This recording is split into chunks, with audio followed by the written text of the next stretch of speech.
If Terence Crawford moves up to fight Canelo, it's going to be a worse fight than fucking Charlo running around Canelo by murder against Crawford. That shit wouldn't happen. They have weight classes for a reason. Canelo Alvarez and Terence Crawford are set for a clash around the Cinco de Mayo weekend, and one of the biggest challenges Crawford has to face, aside from his Mexican opponent, is the overwhelming voice of his naysayers. Crawford isn't a stranger to being doubted, but more than ever before, boxing professionals are pleading with him not to risk his undefeated record by going into a fight that would only end up in a loss for him. Canelo, they want to see it. Crawford cares about his life, and with that fight, what do that fight do for Canelo? Fighting Crawford, and Crawford beats Canelo. What do that do for Canelo? Roy Jones, being one of the most dominant boxers of his era, remains invested in the careers of the new generation of boxing stars. Among them, Terence Crawford and Canelo Alvarez stand out as two of today's best pound-for-pound fighters. The idea of a potential matchup between the two has captured the imagination of boxing fans worldwide. I think that there are so many other fights to make that's realistic, it makes sense, and less life-risking on top of the risk that we risk stepping in there with guys our weight. Crawford, a 4-division world champion, has expressed his interest in facing Canelo, the reigning super middleweight king. However, the weight disparity between the two poses a significant challenge for the American fighter. Boot time to take over and start beating the guys around him. He's the best of that group. Bud is in a group above him. Bud don't need to come back down to 47 to meet him. That's crazy. Or Booty had to take over, start beating the guys around him. He's the best of that group. Bud is in a group above him, but Bud doesn't need to come back down to P7 to meet him. That's crazy. In an interview with Mills City Boxing, Jones Jr. shared his perspective on this hypothetical clash while praising Crawford's talent and skills. The legendary boxer leaned toward Canelo as the favorite. I like Terence, but I'm going to lean towards Canelo with his size early, but if he lets Terence get into the fight, Terence is going to be a problem. If Terence can deal with the size, he will beat him. The role of striking power, Jones Jr. emphasized the importance of Canelo's punching power as a decisive factor in the fight. Look to try to make history and get out. Get his big bank and get out. His big bank is who? Canelo. He wouldn't take that. That's what I'm saying. We don't know until we see Terence get hit because we haven't seen him get hit with that power, Jones Jr. said. That's the deciding factor. If you can change Bud's fight plan, you've got a chance of beating him. But if you can't hurt him, you can't change his fight plan, and you've got problems. This analysis underscores Crawford's need to neutralize Canelo's renowned power. If Crawford can impose his technical boxing skills and avoid Canelo's devastating punches, he could stand a chance of pulling off a historic upset. While the potential fight between Canelo and Crawford remains a dream scenario for fans, Canelo Alvarez is currently focused on preparing for his next bout. If he beats him, he may go fight Benavidez next. If he don't beat him, he say, okay, I'll take it as high as I could go. I'm done. That'd be crazy. That'd be The crazy. National Boxing Federation interim champion William Skull has been mentioned as a possible opponent. This wasn't always the case for Roy Jones Jr., though.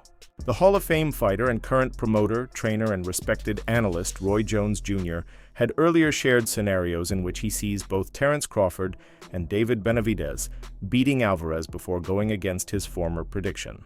He began with David Benavidez, saying, "It's a tough fight to call because Benavidez throws a lot of punches. Sometimes power can intervene and make that a different situation," Jones said in an interview with BoxingScene.com. He's a little big for Crawford. I'm not sure about that because Crawford does have punching power and shock, but I think Canelo's a little big. He showed tonight that he's pretty big, so I probably would rather see fight. The problem is Canelo willing to take the risk? I don't really think he will right now because I don't think he feels like he has a reason to.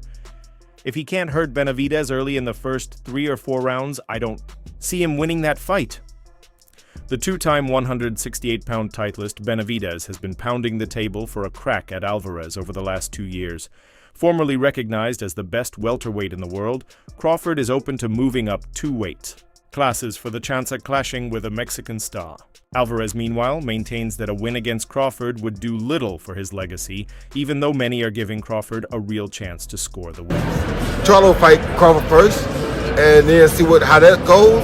If he does good against Charlo with the weight, then let's see him come up and fight Canelo. Yes, but not. Astroak a dit If anybody can do it and pull it off, it's Crawford, so you can't. Tell him no, said Jones.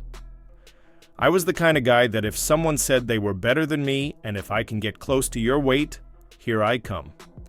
I gave John Ruiz 33 pounds when I won the heavyweight title in 2003. I didn't care. I wanted to prove that I was pound for pound the best and do something historic that had never been done. That's probably how Bud feels right now. He wants to do something historic to solidify his legacy in boxing. Who doesn't want to see the pound for pound best from yesterday fight the pound for pound best from today? Who wouldn't want to see that fight? It's a mega fight. If he puts the muscle and weight on, how can you doubt him? One thing that's for sure is that he's going to go out there and fight and not just collect a paycheck. He's going to go out there and try to win the fight because that's who Bud is. If he carries the weight, it'll be a good fight. He can box just like Floyd Mayweather, and he can also fight. He hits and doesn't get hit, if he can take the punch at that. I want to see Crawford come up some weight classes and show he can be dominant at 54. You understand me? That fight was done, Crawford and Crawford won the pound best fighter fight. Jones, who fluctuated in weight during the latter half of his career as a 4-division title holder, said Alvarez should continue his career moving forward at super middleweight. It's definitely best that Alvarez stays at 168. I didn't understand why he went to 175 to fight Dmitry Bivol. Anyway, said Jones, he had already beaten Sergey Kovalev, who was at the end of his career.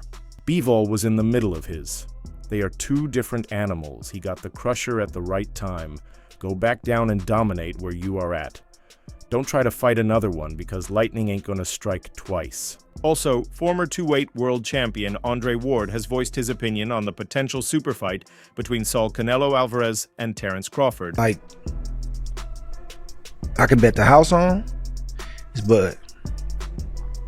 Because me and him, we so much alike in our mentality. Like, soon as I see this dude. Bud has been targeting Canelo ever since he put in a career-defining performance last year against welterweight rival Errol Spence Jr. Although the Mexican originally dismissed the fight, he recently admitted he would be prepared to defend his super middleweight titles against the naturally smaller man if the money was right. Speaking on the All the Smoke podcast, Ward, who retired with a perfect record of 32 wins from 32 fights, named the 2 matchups he wants to see most in boxing. I want to see Canelo fighting Terence Crawford or David Benavidez. You've got 2 options. You can go with somebody in your weight class, or you can try and pick on the smaller guy, Terence Crawford. We so much alike in our mentality. Like, soon as I see this dude, he come in the room or I come in the room, we start arguing about basketball. The potential Crawford-Canelo clash, his money would be on the man who last fought at 3 weight classes lower. But I'm not betting against Terence right now, against anybody. Not doing it. Talking about the most skilled fighters in the game today. Ward says Crawford is someone you can bet your house on. Somebody I can bet the house on is Bud. Me and him are so much alike in our mentality. He's skillful, yes, but his heart and mind are different. There's not a lot of guys like that out there currently. There's a lot of guys that talk it, but until you get in that real fight, I'm not saying a guy you should beat. I'm saying a guy that is a 50-50 matchup, then we don't really know what you have. Wrestling, anything, bro. Like, man, you can't, man, you looking small. What you mean I'm looking small? You looking small. Like, it's just that, like, you gotta really hurt that dude to turn. He's different. He's a dog. That's the stuff that gets me out of my seat. It means that when you need to be that guy, you can be that guy. A fighter who famously refers to Terence Crawford as his big brother, Shakur Stevenson, also believes Terence Crawford would beat Canelo Alvarez if they ever fought. Despite conceding a 14 lb weight disadvantage to the Mexican superstar, unlike Charlo, Canelo insists he has no interest in securing a fight with Crawford due to the size factor. However, Stevenson doesn't think it would be a problem for the pound-for-pound king. The former two-weight world champion affirms that skills win fights, not size, and believes Bud has the winning formula with his southpaw stance, excellent movement, and solid fundamentals to cause Canelo a real headache.